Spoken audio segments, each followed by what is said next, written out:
সম্মানীয় দর্শকবৃন্দ, পশ্চিমবঙ্গের মহিলাদের জন্য খারাপ খবর।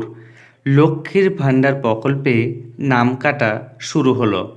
11 লক্ষ মহিলার নাম বাদ দিল সরকার। কী কারণে লক্ষ্মীর ভাণ্ডার প্রকল্প থেকে নাম কাটা যাচ্ছে, কারা টাকা পাবেন না, সেই সম্পর্কিত বিস্তারিত আপডেট রয়েছে আপনাদের জন্য। তাই ভিডিওটি দেখুন এবং চ্যানেলে নতুন হয়ে থাকলে ছোট্ট চ্যানেলটি সাবস্ক্রাইব করে নোটিফিকেশান অল করে রাখতে ভুলবেন না। এবং যেসব ব্যক্তি ইতিমধ্যেই সাবস্ক্রাইব করে রেখেছেন তাদের জানাই অসংখ্য ধন্যবাদ। দেখুন, লক্ষ্মীর ভাণ্ডার প্রকল্পের যে নাম কাটা যাচ্ছে সেই নাম কাটা সম্পর্কে প্রতিবেদনে কি বলা হয়েছে। বলা হচ্ছে, বিজেপি পরিচালিত কয়েকটি রাজ্য সরকারও পশ্চিমবঙ্গের লক্ষ্মী ভাণ্ডারের আদলে প্রকল্প চালু করছে। শুক্রবার বিধানসভায় প্রশ্নোত্তর পর্বে নারী, শিশু ও সমাজ কল্যাণকর্মী মন্ত্রী শশী পাঁজা এই কথা জানিয়েছেন।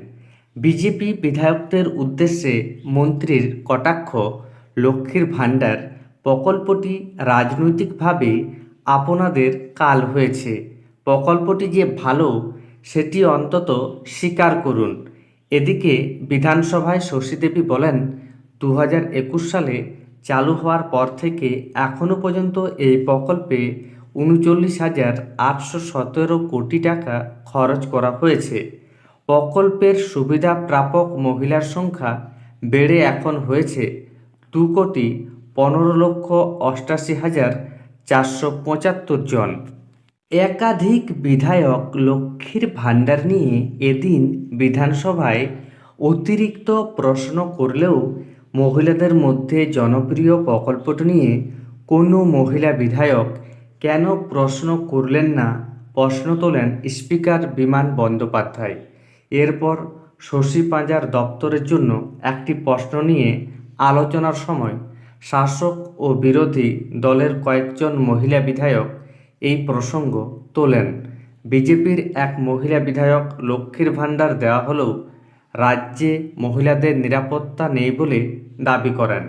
শশীদেবী এরপর কেন্দ্রীয় বাজেটে মহিলা ও শিশুদের জন্য আর্থিক বরাদ্দ কতটা কমিয়ে দেওয়া হয়েছে সেই পরিসংখ্যান তুলে পাল্টা আক্রমণ শানান। মন্ত্রী বিধানসভায় জানান, লক্ষ্মী ভাণ্ডারের সুবিধা প্রাপকদের সংখ্যা বাড়ছে। মোট আবেদন থেকে 11 লক্ষের মতো আবেদন বাতিল হয়েছে। 25 বছর বয়স না হওয়া, নিজের নামে সিঙ্গেল ব্যাংক অ্যাকাউন্ট না থাকা, একাধিকবার আবেদন প্রভৃতি কারণে আবেদনগুলি বাতিল করতে হয়েছে। 60 বছর বয়স হলে লক্ষ্মীর ভাণ্ডার প্রকল্পের সুবিধা প্রাপক বয়স্ক ভাতার সুবিধা পাচ্ছেন। এই প্রকল্পকে জন্ম মৃত্যুর সরকারি পোর্টালের সঙ্গে যুক্ত করা হয়েছে। সরকারি সূত্রে খবর, এর ফলে প্রাপকের মৃত্যু হলেই তার টাকা পাঠানো বন্ধ হয়ে যাচ্ছে। তাহলে বুঝতেই পারছেন কি কারণে আবেদনগুলি বাতিল হয়েছে। এবং আপনিও যদি এই ভুলগুলি করে থাকেন তাহলে আপনার আবেদনপত্রটিও বাতিল হয়ে যাবে। সেক্ষেত্রে আপনি লক্ষ্মীর ভাণ্ডার প্রকল্পের টাকা পাবেন না।